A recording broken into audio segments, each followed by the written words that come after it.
Conselho de Segurança. É preciso que os Estados Unidos pare de incentivar a guerra e comece a falar em paz.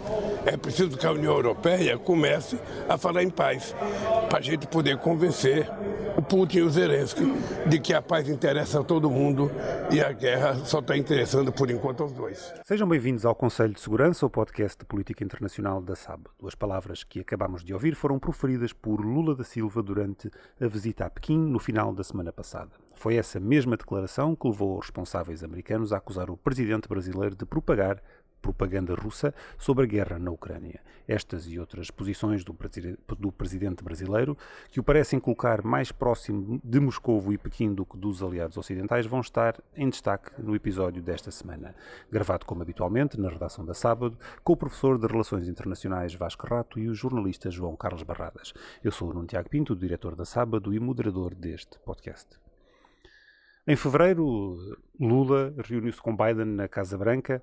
Isto foi semanas depois da invasão dos edifícios do governo em Brasília por apoiantes de Bolsonaro. Na altura, na declaração conjunta que foi emitida nessa altura, os dois manifestaram o desejo de trabalhar juntos para fortalecer as instituições democráticas e rejeitar extremismos e violência na política. Pareciam estar numa sintonia ideológica como líderes de duas das maiores democracias do hemisfério ocidental. Esse momento provocado pela invasão dos edifícios do governo brasileiro apenas escondeu divergências profundas que existem? Pois, com Biden e Lula nunca verdadeiramente se sabe.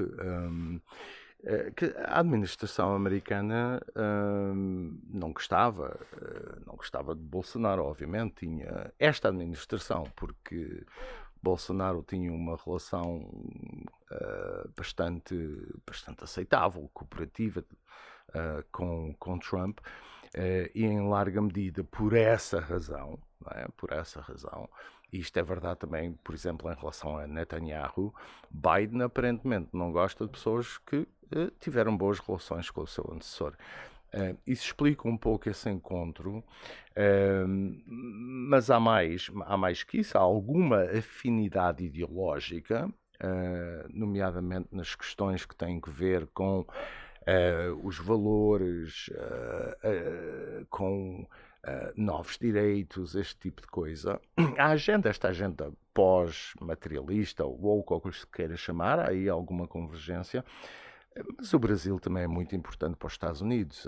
Os Estados Unidos, aliás, são o aliado histórico do Brasil. São, eu diria, até numa certa fase da história do Brasil, foi os Estados Unidos que permitiram que o Brasil se mantivesse com esta dimensão continental.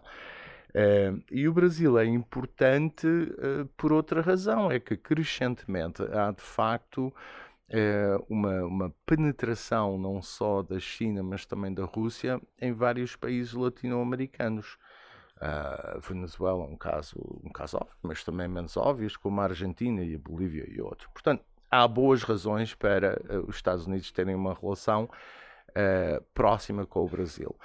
Não parece, no entanto, é que Lula seja a pessoa mais indicada para garantir esse tipo de relacionamento. Eu sei que acabamos de ouvir declarações que Lula posteriormente corrigiu, mas acho que este é o verdadeiro sentimento de Lula, e creio que quando conjugamos estas declarações com outras, verifica-se que há de facto a intenção de Lula de contribuir para uma nova ordem internacional. Já nesse encontro na Casa Branca, o Lula não acompanhou a declaração de Biden de condenação da invasão da Ucrânia e também depois recusou o pedido de Olaf Scholz de fornecer armas à Ucrânia para a defesa da invasão. Sim, isso é parte do problema. Quer dizer, eu acho que nós estávamos à espera que Lula fosse relativamente moderado, como foi, aliás, durante os seus 2 mandatos noutro contexto.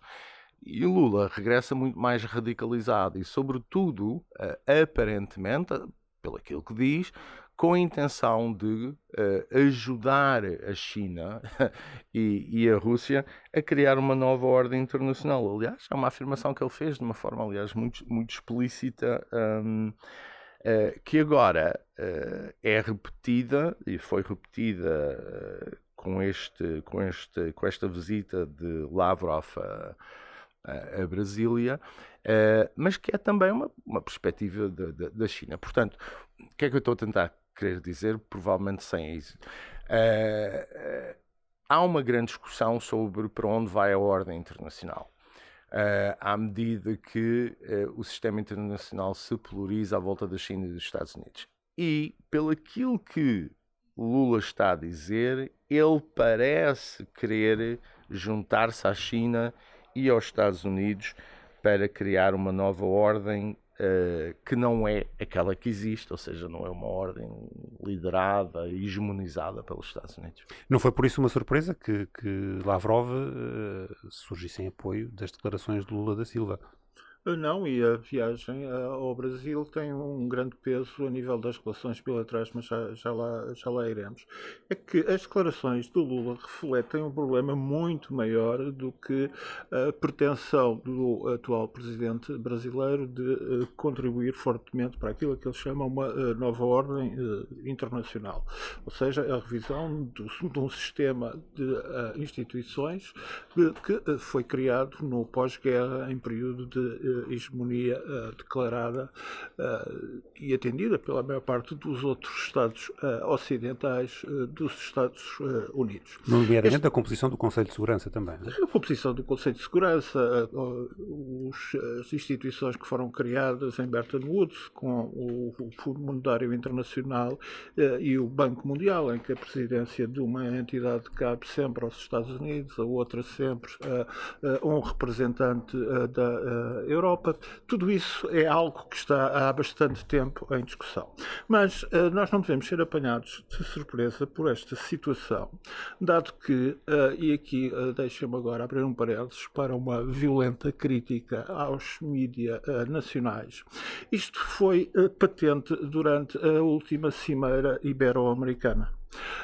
Em que Portugal e a Espanha sofreram uma imensa derrota diplomática. Sofreram uma derrota diplomática, não só Portugal e Espanha, mas a própria União Europeia, que se fez representar por Josep Borrell, o responsável para as relações externas. A derrota consistiu em quê? Consistiu em que não foi possível aprovar uma declaração que levasse a uma condenação da invasão russa da Ucrânia e que, posteriormente, fizesse um apelo a negociações de paz. Isso não foi por causa da regra de unanimidade. Nesse caso, toda a gente já sabia que a Nicarágua, Cuba ou a Venezuela iriam vetar uma declaração nesse sentido, mas o grave foi em que houve uma série de declarações por parte de todos os outros chefes de Estado e chefes de governo dos 19 países da América Latina representados nesta cimeira em Santo Domingo, que foram, na sua maioria, no sentido daquelas que Lula fez agora. Ou seja, há uma equivalência entre a situação da Ucrânia e a situação da Rússia. Há culpas de parte a parte no processo e aquilo que é o apoio que está a ser prestado militar e financeiro por parte de europeus e de norte-americanos à Ucrânia apenas contribui para continuar a aumentar esse período de guerra e causa uma grande insegurança generalizada em termos, designadamente, de abastecimentos alimentares em países do terceiro mundo. Isto foi a posição que se viu refletida nesta cimeira latino-americana e que, por exemplo, os órgãos portugueses ignoraram em absoluto, em que apenas falaram de como o Presidente da República e o Primeiro-Ministro se tinham dado tão bem a falarem sobre assuntos internos da vida portuguesa enquanto estavam em Santo Domingo e que depois apanharam um avião, foram até Luxemburgo, disseram que os imigrantes portugueses deviam votar e viram a bola e meteram-se no Falcon e voltaram para casa. E este problema da cimeira reflete algo que vem a seguir. e que já está patente. Quando o Lula vier agora outra vez à Europa, o importante será o contacto que vai desempenhar com a Espanha. Com a Espanha porque no segundo semestre cabe a presidência do Conselho Europeu. E a Espanha é um dos maiores investidores da União Europeia no Brasil. No Brasil, muito maior até do que Portugal, mas sobretudo porque em julho vai haver uma cimeira em Bruxelas entre a União Europeia e os países da América Latina e Caraíbas, e uma das coisas que está sobre a mesa neste segundo semestre da presidência espanhola é a questão do acordo... Vais falar o acordo comercial com o Mercosul? Com o Mercosul. O acordo comercial com o Mercosul, que foi assinado em 2021, após 20 anos, 2 décadas de negociações, é extremamente importante para as duas partes, que é para os europeus, que é para os latino-americanos. Neste caso, estamos a falar do Paraguai, do Uruguai, do Brasil e da Argentina. O acordo ficou em suspenso, foi suspenso pelo lado europeu devido à política de Bolsonaro em relação à desflorestação da Amazónia, que foi considerada excepcionalmente negativa por parte da União Europeia, e isso levou à suspensão do acordo, e nada indica, precisamente por causa deste tipo de atitudes que foram tomadas na Cimeira Ibero-Americana e das declarações que Lula tem vindo a fazer, que haja vontade política por parte dos Estados europeus, pensemos naquilo que é a ala leste e a ala nórdica da União Europeia, para virem a avançar com este acordo do Mercosul, quando temos uns países, como é o caso da Argentina, como é o caso do Uruguai.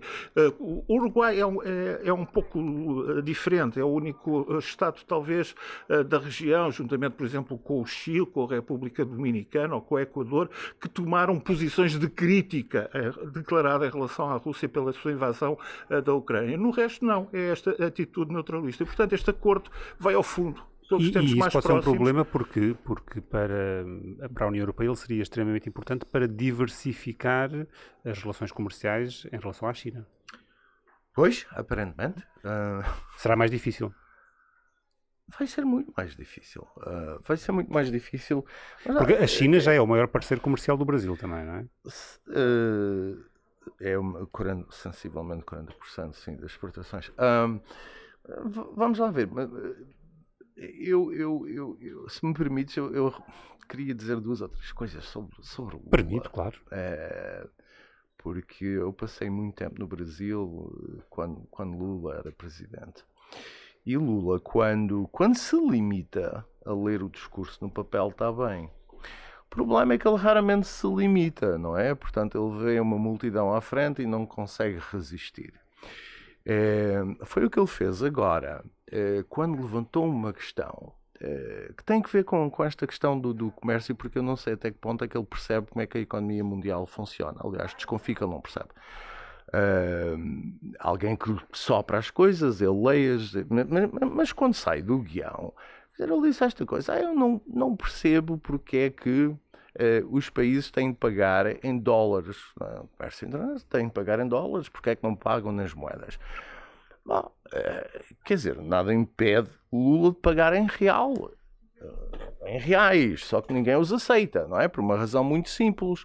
Quer dizer, há alguma... A resposta que Lula, alguém lhe deve dizer, é que por alguma razão é o dólar americano. O dólar americano porque é uma moeda forte, relacionada com uma economia robusta, e de uma forma geral, uma moeda que é utilizada para manter valor, não é? E, portanto, o que é que acontece? Acontece que os Estados fazem estas transações em dólares e depois põem o dinheiro, ou seja, as suas reservas, em tesouros americanos, não é? Que coisa que o Brasil tem muito, não é? E porquê é que mantém em tesouros americanos? Bom, porque de uma forma geral a moeda americana não é suscetível, como é o real e outras. O problema do peso argentino é particularmente grave, a manipulações pelos governos. Por isso é que tesouros ou obrigações, treasury bonds, obviamente. Por isso, é que isto é tão complicado.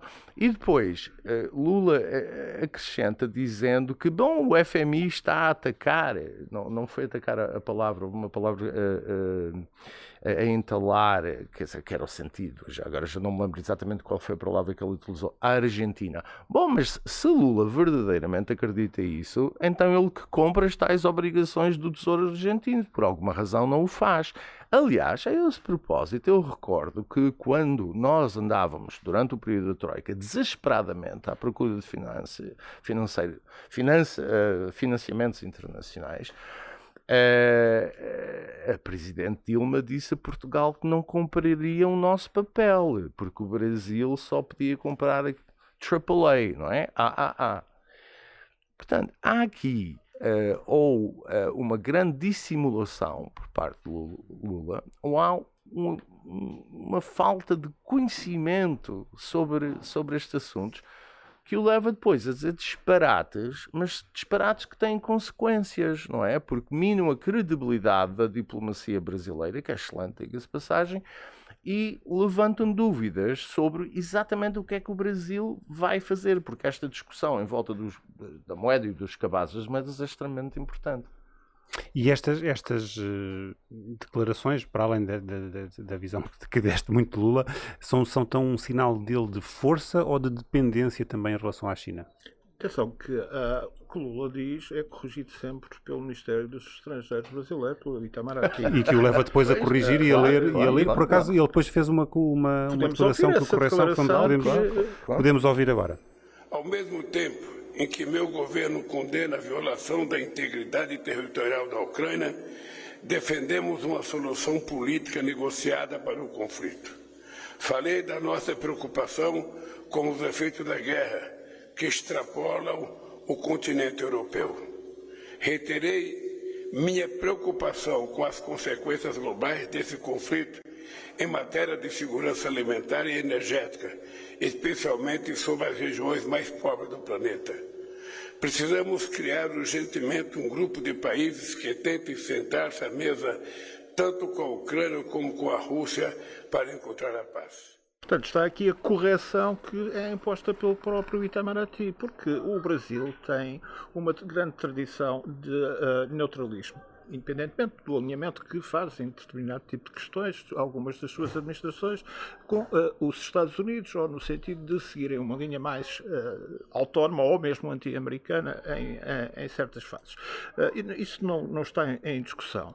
Há um consenso também entre alguns círculos de poder no Brasil e, sobretudo, naqueles que são os mais influentes, o Itamaraty, que o Brasil, sendo uma potência sem capacidade de projeção militar, uma potência de nível médio, com sérios problemas ainda de desenvolvimento, com grandes bolsas de pobreza, com grande capacidade de expansão, sobretudo com os seus setores extrativos e algumas áreas de ponta, que todos nós conhecemos como empresas como a Embraer, da aeronáutica brasileira, que o país tem capacidade para exercer de uma forma autónoma aquilo que assume como seus interesses na representação internacional, mas que há áreas onde, digamos, até pode assumir liderança, designadamente nas questões de diplomacia ambiental, em questões que estão ligadas à segurança alimentar. Isto é um certo consenso que existe no Brasil e que este tipo de declarações de Lula fazem cair pela base e levantam sérios problemas. Depois há aquele problema genérico do alinhamento da maior parte dos Estados da América Latina que já referi, e depois há um outro ainda mais global que tem a ver com a extraordinária dificuldade que há por parte da Aliança de Apoio à Ucrânia a levar muitos países que não alinham nesta bipolaridade entre Estados Unidos e a União Europeia, aliados da NATO, a favor da Ucrânia, versus a Rússia e seus aliados mais diretos, como é o caso da China. esta extrema dificuldade de chegar a um acordo, a um consenso e tentar ganhar um apoio político por parte desses países. O Brasil aí poderia desenvolver um papel importante, um papel de mediação, mas as declarações de Lula já deitaram isso a perder ao evidenciarem aquilo que é um apoio declarado a Moscou e uma relação que o Brasil tem toda a legitimidade para fazer e para a manter com a China, por interesse, sobretudo, de orientação económica e, no caso da Rússia, também muito centrado nessa parte. Se nós formos a ver aquilo que apresenta a imprensa brasileira e a imprensa russa como os temas grandes de discussão entre Lavrov e o seu contraparte brasileiro, Mauro Vieira, que é um péssimo ministro dos negócios estrangeiros, é um homem sem nem capacidade de retórica tem, mas enfim, é uma daquelas coisas que acontece neste género de Mas deixa-me interromper, porque tu referiste uma questão importante, que é a questão dessa tradição brasileira do não alinhamento. E a última edição da revista Foreign Policy é justamente sobre o mundo não alinhado. Nós estamos a assistir a um fosso cada vez maior entre este mundo não alinhado do hemisfério sul e os potências ou os aliados ocidentais? E um aproveitamento e um aproximar quer da China, quer da Rússia a este mundo não alinhado? Eu diria o seguinte, Lula na China o que disse foi que, e cito, temos interesse em construir uma nova geopolítica. Foi isso, nova geopolítica, não disse nova ordem, disse nova geopolítica, mas na realidade vai dar o mesmo. O que está a acontecer é um rearranjo da relação entre as grandes potências e das regras das instituições internacionais, como referiu o João. É essa verdadeiramente a disputa que interessa na política internacional hoje. Com estes sinais, o que Lula está a dizer é que entre esta ordem assente em regras, liberal, preconizada pelos Estados Unidos e pelo Ocidente, versus a outra ordem preconizada pela Rússia e pela China, bom, ele está do lado da Rússia e da China, ou seja, o Brasil deixará de estar do lado da Europa e dos Estados Unidos. Isso é a primeira coisa. Se é possível haver movimento não alinhados, durante a Guerra Fria havia uma coisa que se chamava o movimento dos não alinhados, que na realidade os países eram alinhados. Eu recordo-me ainda quando Fidel Castro presidia o movimento dos não alinhados, não é? Portanto, os Estados eram alinhados. Mas, desculpa, na gênese nunca podemos esquecer o ambiente anticolonial. Ele é formado em Bandung, em 55, na Indonésia, e do lado do campo socialista havia um desalinhado, que era Broz Tito, presidente da Jugoslávia, e os grandes dinamizadores eram, por um lado... Mas hoje já não temos esse contexto. A Índia, a Indonésia e... aproveitado, obviamente, pela China, representada por Xu Enlai. Isso mudou. Mas é para não esquecer que há aqui um elemento de anticolonialismo que é muito é uma ferida ainda muito recente para muitos desses países. Ou há um entendimento de que existe, por exemplo, uma posição hipócrita dos Estados Unidos, e porque ao mesmo tempo que falam de liberdade e de democracia, têm tido políticas intervencionistas nas últimas 2 décadas. Estou a falar das últimas 2 décadas, não é? Certo, mas isto, se me permites, eu vou aqui a esta observação do João, que é muito importante. Quer dizer, certo, não é? O não alinhamento era uma rejeição da lógica dos blocos assente na experiência colonial. Mas, paradoxalmente, tanto os Estados Unidos como os soviéticos, depois de 1945, estavam comprometidos com a descolonização e o anticolonialismo. Quer dizer, aliás, no caso português, isso traduziu-se no choque entre Kennedy e Salazar. E o Brasil a apoiar na fase final os processos de independência das colónias portuguesas. Certo. Agora, estes países, o que é que eles queriam que aderiram ao movimento não alinhado? O que é que queriam? Queriam não estar reféns da lógica bipolar. E, portanto, usavam este estatuto de não alinhado para ir buscar benesses legítimas, mas benesses de uma ou de outra superpotência. E muitas vezes até faziam o jogo de jogar uma contra a outra. Portanto, nesse sentido, vamos lá ver. Havia um movimento não alinhado, mas não o era verdadeiramente. Eu acho que é para aí que nós caminhamos também, porque à medida que o mundo polariza, se torna crescentemente bipolar, nas instituições internacionais vai ser necessário estar com um lado ou com o outro. E o Brasil, reparem que quando foi a invasão da Ucrânia, na primeira votação esteve, não é, com o Ocidente e os críticos da intervenção. Lula vem agora dizer uma coisa totalmente diferente, não é? Portanto, eu não acredito que haja capacidade dos Estados poderem ser não alinhados, genuinamente não alinhados, nos próximos 10, 15 anos. Não é para aí que o mundo caminha. Por exemplo, até Macron reconhece isso, não é? Quando Macron diz que a Europa tem de ter autonomia estratégica, o que é que ele está a dizer? Vem um mundo bipolar e nós temos de fazer pela vida. Não é? E reparem qual foi a reação da grande maioria dos Estados europeus. Não é? Isso não é realista, isso não faz sentido nenhum. Portanto, eu acho, eu volto a insistir aqui que o que me parece muito importante é que Lula sinalizou várias vezes, e depois eu sei que é corrigido e depois há subtilezas, mas Lula tem vindo a sinalizar que quer colocar-se no campo deste eixo russo-chinês. E pode ter seguidores nesses países. Atenção que o Lula vem na lógica daquilo que foi possível no seu primeiro mandato, quando houve um boom das matérias-primas que permitiu uma fase de crescimento ao Brasil, que entretanto se esquiolou completamente.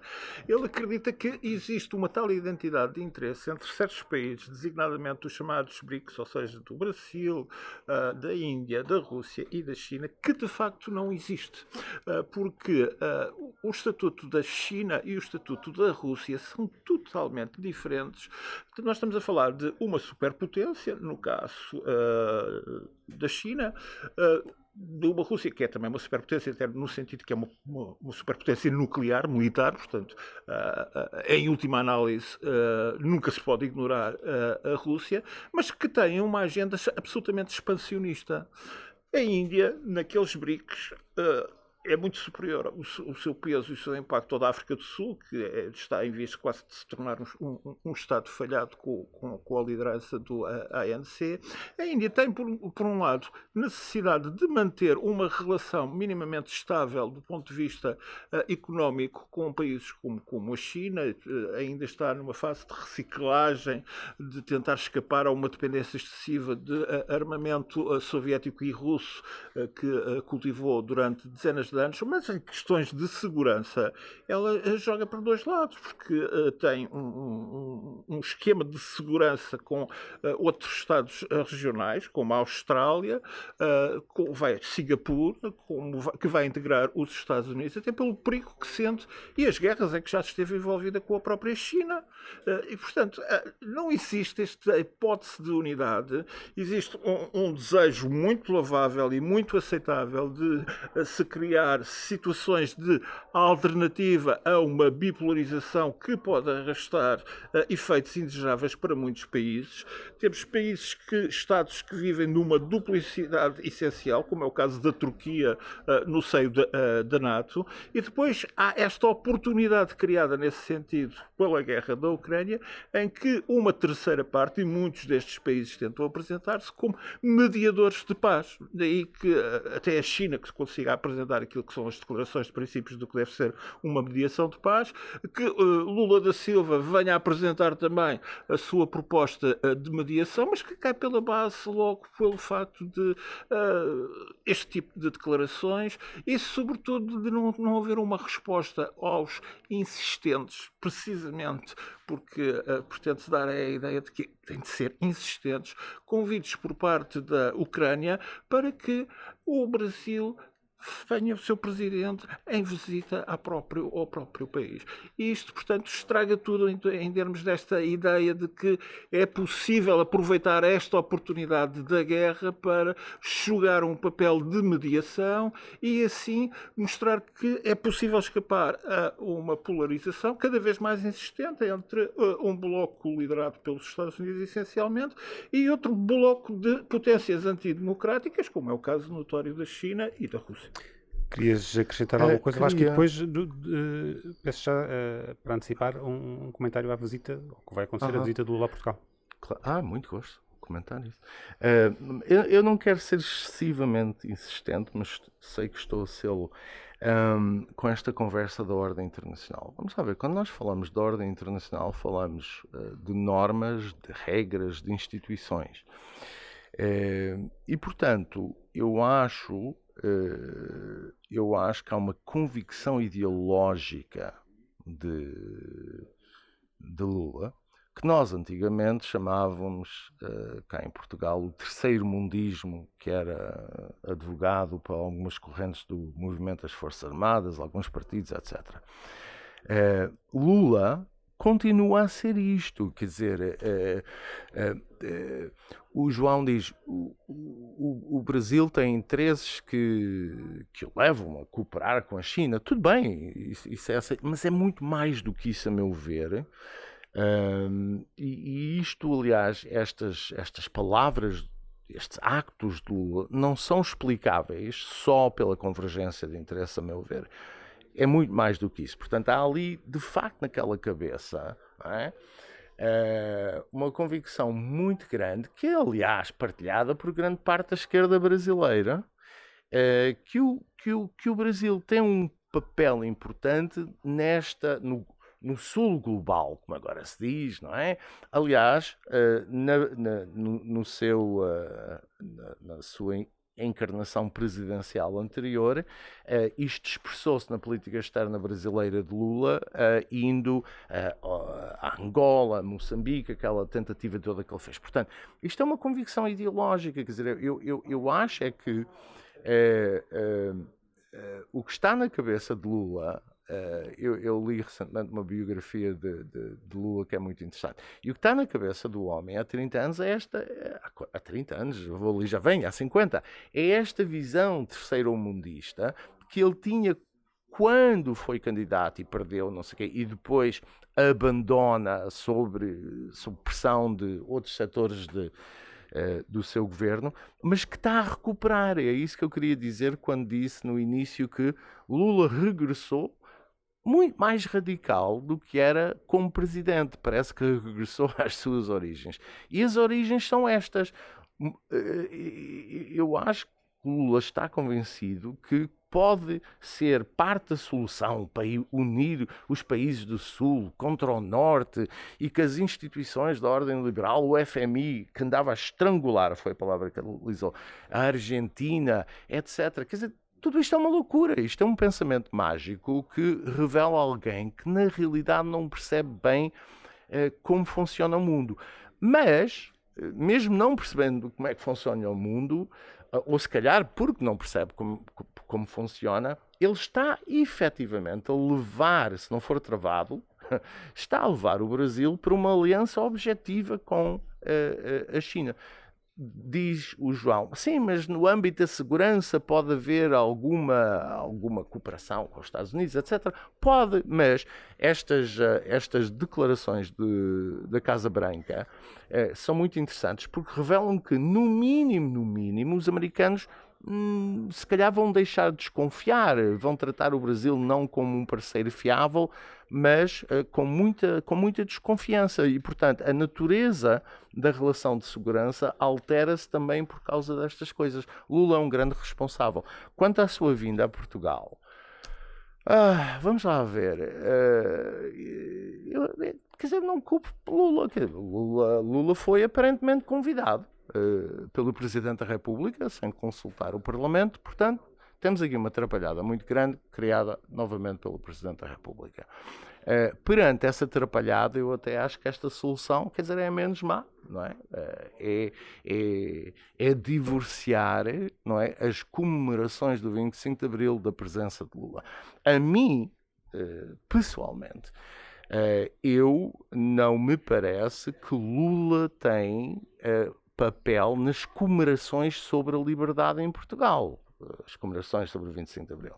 Não me parece que tenha nenhum papel por várias razões. Até porque não me parece que genuinamente Lula seja um democrata. Sei que toda a gente acha que é um grande democrata que salvou a democracia brasileira. Não é essa a minha perspectiva. Mas a minha perspectiva também é assente numa outra coisa. Acho que as comemorações do 25 de Abril são comemorações nacionais e chefes de Estado podem discursar o dia antes ou o dia depois. Mas, criada esta atrapalhada pelo professor Marcelo, parece-me também não era possível desconvidar o senhor, porque o relacionamento com o Brasil, enfim, apesar de tudo, é importante, e esta solução de começar às 10 e acabar às 11, ou o que é, bom, é o menos mau, quer dizer, é uma atrapalhada, mas pronto, é assim. E seguramente dá tempo a Lula para ir almoçar a Espanha, que é verdadeiramente o objetivo dele. Queres acrescentar alguma coisa, João, antes de passarmos às sugestões? O vital, o essencial é preservar uma boa relação Estado a Estado entre Portugal e o Brasil, quando, quer do lado brasileiro, como aconteceu muitas vezes com a antecessora de Lula, com Dilma Rousseff, teve atitudes de pura má educação em relação a representantes do Estado português, incluindo ao Presidente Marcelo.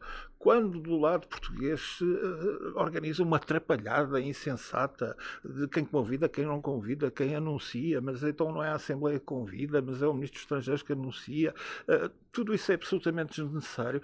Estes são daqueles atritos que aparecem numa relação, mas que não são de facto importantes, a não ser quando eles testemunham que de facto existe qualquer mal-estar profundo. De momento, não creio que neste momento exista um mal-estar profundo na relação Estado a Estado entre Portugal e o Brasil, o que é diferente da relação do Brasil com a União Europeia e do Brasil com os Estados que estão empenhados na resistência a um ato violento de repúdio pelas regras de relacionamento internacional e a Carta das Nações Unidas, como aquilo que representa a invasão russa à Ucrânia. A solução encontrada é a menos má. Esperemos que Lula venha a fazer um discurso próprio da ocasião, louvando laços fraternais entre os dois países. Não é mais isso, não se deve esperar mais do que isso, não se deve esperar sequer que ele venha a fazer uma correção outra vez em relação às suas ideias sobre geopolítica e ordenamento internacional, e de facto convém não misturar de facto este ritual da celebração do 25 de Abril com as suas dissensões internas com a presença de chefes de Estado estrangeiros, a não ser que seja algo muito negociado, muito significativo, com uma ex-colónia portuguesa, um Estado muito próximo, com o qual haja um grande empenhamento em determinada altura. Nada disso acontece, portanto, criou-se um caso absolutamente desnecessário. Eu só queria dizer uma coisa, eu obviamente não gosto de Lula politicamente, mas dito isso, o Lula é um amigo de Portugal, quer dizer, é alguém que mostrou isso no passado, gosta de Portugal, contrariamente à Dilma e ao Bolsonaro, que mostraram um grande desdém pelo quer um, quer outro. Vamos passar às sugestões? Queres que começas pelo João? Podes começar. Tem aqui um livro que ainda não foi publicado em português, mas que é muito interessante, chama-se Beef, Bible and Bullets. E o subtítulo é Brasil na época de Bolsonaro, portanto Beef, Bible, Bullets, que acho que o título é evidente. O autor é o Richard Lapper, Lapper, para quem está interessado. em política brasileira, o livro é muito interessante porque mostra como é que surgiu esta coligação entre a BIF, aqui será o boi, a agribusiness, o partido do boi, o partido do boi, exatamente. Depois os evangélicos e, obviamente, aqueles setores mais favoráveis às armas e esse tipo de coisa. Mas é um livro muito interessante e é um livro empírico escrito pelo estrangeiro. Portanto, esta grande virtude de olhar de fora para dentro e mais uma vez, de ser empírico. Portanto, não é achismo. É uma coisa muito bem feita e mostra como essa coligação existe e vai para além de Bolsonaro. Ou seja, daqui a 3, 4 anos pode não ser Bolsonaro, é um bocado como nos Estados Unidos, não é? O Trump é uma coisa e o Trumpismo é outra, e aqui o bolsonarismo, se quisermos usar essa expressão, e o Bolsonaro são coisas diferentes. E Bolsonaro até pode ser preso amanhã, seja o que for, pode voltar a Miami para o resto da vida, mas estas forças, estas condições que levaram ao surgimento do Bolsonaro estão presentes no Brasil, o que significa que aquela radicalização política irá continuar para o futuro, previsivelmente. E aquilo que é a veia mais profunda de tudo isto que surge no Brasil, eu acho que se pode encontrar muitas explicações numa obra de um homem que foi um dos maiores intelectuais brasileiros da segunda metade do século XX, o José Guilherme Melchior. Uma figura muito rara, ele morreu muito novo, aos 49 anos, em 1983, mas uma figura muito rara, não só por ser de uma extrema erudição, ele foi também diplomata, mas por ser um genuíno liberal, de pendor social-democrata, o que era muito raro na paisagem brasileira. Os seus... foi bastante conhecido em Portugal, sobretudo na vertente de crítico e analista literário e cultural, mas os seus ensaios são muito abrangentes e dedicam-se muito à questão de o que é o imaginário do Brasil e de uma América Latina, de como a imagem a nível continental foi feita desde preconceitos sobre o racismo, todo aquele continente como vítima do racismo, depois da exaltação da miscigenação ou da raça, de uma raça quase cósmica, como foi teorizada no México, depois como surgiram as teorias da dependência, onde grandes intelectuais brasileiros, como Fernando Henrique Cardoso, tiveram um papel de relevo, como foram vistas de maneira completamente diferente daquilo que eram as colonizações de matriz protestante, de holandeses, de ingleses, e o azar do Brasil, coitado, que foi logo colonizado por portugueses, como dizia Gilberto Freire. O português chegou lá e escorregou na Índia, e depois houve uma miscigenação que umas vezes foi vista como fator de desgraça do país, outros como fator de enaltecimento do país. Tudo isto é muito bem discutido por José Guilherme Melchior. Os seus livros estão em constante reedição, as suas obras estão agora facilmente disponíveis por parte da editora Isto É, de São Paulo, e ele foi de facto uma daquelas pessoas que ajuda a compreender. E teve continuadores brilhantes na atualidade, como por exemplo o Carlos Garnés, um grande ensaísta, bastante novo ainda, colombiano, que num dos seus últimos livros, chamado O Delírio Americano, continua a abordar e a desenvolver estas ideias, ou seja, a autoimagem que as elites intelectuais fazem do seu próprio continente e do papel que podemos e devemos desempenhar no mundo. Ambições e ilusões, como em todo lado. Muito obrigado aos dois. O Conselho de Segurança desta semana fica por aqui. Na capa da revista Sábado desta semana temos uma grande entrevista a Bárbara Guimarães. Como habitualmente, poderá ouvir-nos em todas as plataformas de podcasts e também no YouTube. Até para a semana.